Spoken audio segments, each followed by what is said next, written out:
Hello everybody and welcome back to another video. Today we will be covering beta/preview version 1.19.40.23, the latest preview.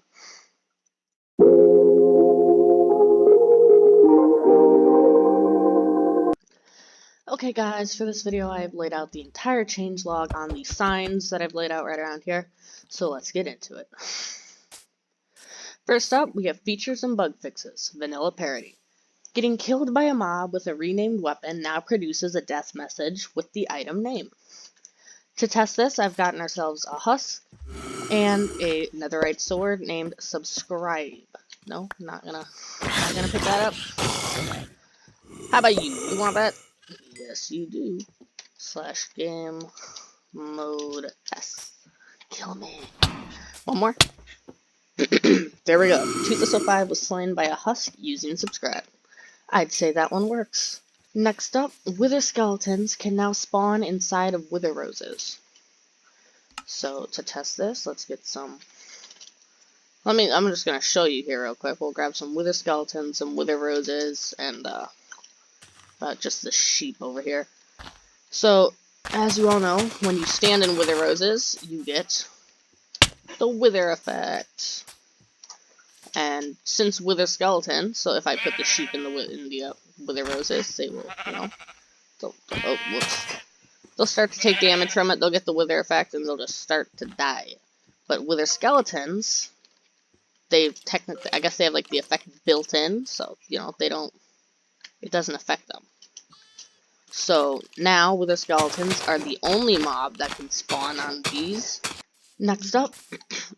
We have decreased the amount of hunger used while swimming to match Java Edition. So, just essentially what this means is whenever, you're swimming in the ocean, it would take away your hunger extremely fast. But if we just swim around for a little bit, I don't think it's gonna go, it shouldn't go down that much. We should be able to swim a lot longer, a lot farther, and we shouldn't be losing hunger anywhere near as quick as we used to. So, good. Next up, librarian villagers can now offer enchanted books with cursive vanishing and cursive binding. Okay guys, so it only took me about like 3 minutes. I got really lucky with this one, but as you can see, cursive binding is an option, and so cursive vanishing should now also be an option in there. You should be able to get that via trading with librarian villagers as well now. Very good. Spectator mode, which is still an experimental. Shulker bullets no longer follow spectators. So if we get ourselves out a shulker, okay, there we go, get a shulker, pop it down. If we go /game mode S, give him the fire at us, okay. Spectator, it just goes straight into the ground, no longer follows us. So let's do that again. Game mode S, shulker fires at us, spectator, straight into the ground. So I would say that one's been fixed. On to the next one. Spectators are now invisible to normal players. If a player is in spectator mode and other non-spectating players are present on the server, the spectating player won't affect mob despawning anymore. So I guess previously, if you were in spectator mode and you were on a world or a server with other players, you could, by going away from wherever they were, you could somehow get mobs to not despawn properly. It's just a small issue with spectator mode. Little tweak. If there are only spectating players on the server, mob despawning is now put on hold. So, for instance, if you're on a multiplayer server or a realm, and you're the only player online, you're in spectator mode, mobs just won't despawn. They won't despawn. Simple as that. Next up, we have user interface. Fixed a bug where death messages were sometimes too long to fit on the screen. There is a bug report. So this bug has been around for, it doesn't seem too long. It was created on January 1st of this year. Yeah, it was created this year, so a few months. Let's see here. We got some images. So as you can see here, the death message is just like so long, it's getting cut off on either end of the screen. So this looks like he was killed by a warden here. So let's go run the same test and see what happens. So to run the same test that they had on the bug report, I'm going to spawn in the warden, slash game mode S, mad at us. Well, that's not what we wanted. We need you to shoot me. Shoot me. Shoot me. Shoot me. This might be a little off. Oh no. Come on, buddy. Come on, Sonic Boom. Sonic Boom. Sonic Boom. One more. One more. Come on, Sonic Boom. Sonic Boom. Sonic Boom. And there we go. So as you can see, rather than going straight across the screen, it now cuts it off and it's just makes 2 lines of text so you can actually read the whole thing. Uh-oh. Emotes. Okay, next up. The inventory button for touch devices is now reset to its default appearance after closing the inventory. So I don't really know much about this, but I would assume this just means that whenever you close the inventory, if you're playing on a phone, tablet, iPad, etc., the pause button or the button access, save and quit, the menus, all that. I'm assuming it was just not in the right spot, off on the side of the screen somewhere. Next up, fixed the crafting screen search string not saving. So I guess when you open the crafting table, if you typed in, an item, you search for it, whenever you close the crafting table and went back into it, that text is supposed to still be there, but it wasn't. So let's test this real quick. If we grab ourselves a crafting table and we pop in here, say pop in survival just to see if this has any effect here. We pop in here, we say sub, we leave, come back, it still says sub, so very good. Next up, fix an issue with the durability bar missing on inventory screens on Xbox. So whenever you were playing on an Xbox during the latest beta, your tools would have no durability, no matter what.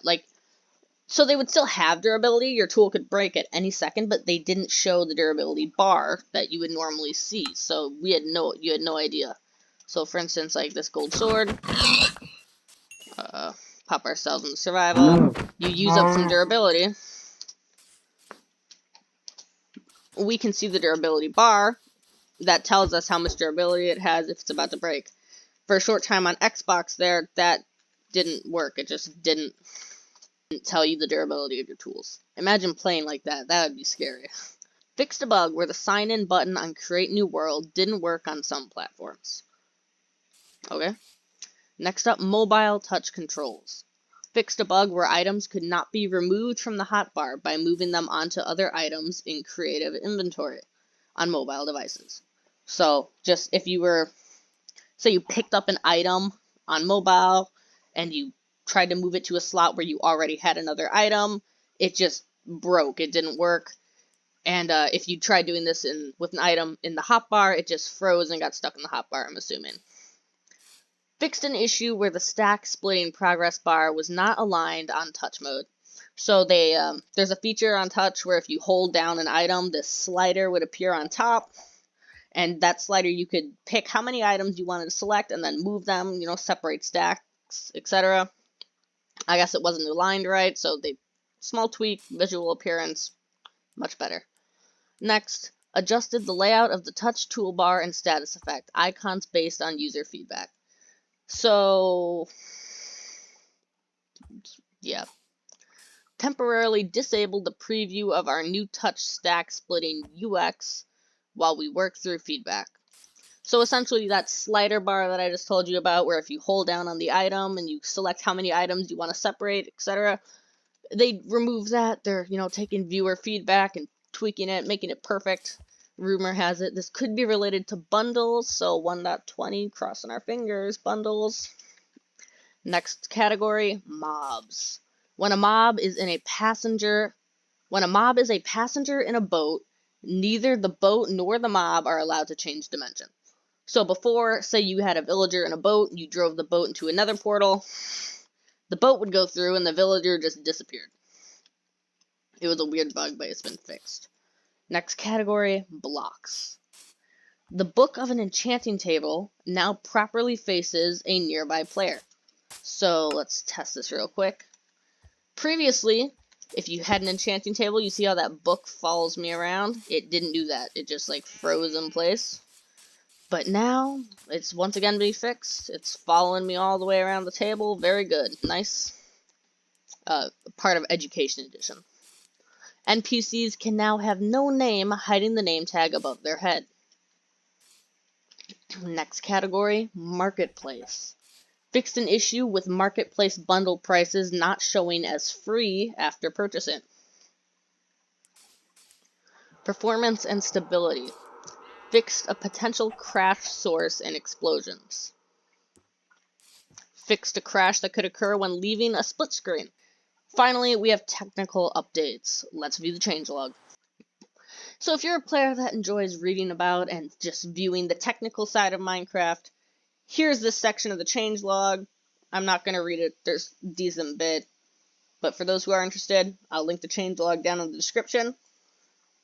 I know these betas aren't full of very much right now, a lot of small minor tweaks, but we can just hope that this means that we're going to be getting an update soon, and no matter what the change is, it's always nice to have that small little parody or that bug fix. No matter what it is, it goes to help improving the game that we all know and love. Don't forget that if you do find any bugs or issues in these preview/betas, go report them on the Minecraft bug tracker. And that's all. Anyway, that'll be all from me. If you did enjoy the video, be sure to hit that like button and subscribe. Share the video around with your friends, because who knows, maybe they want to learn about some new Minecraft features. Anyway, this has been Mr. Gaming Aquatic. See you next time. Bye.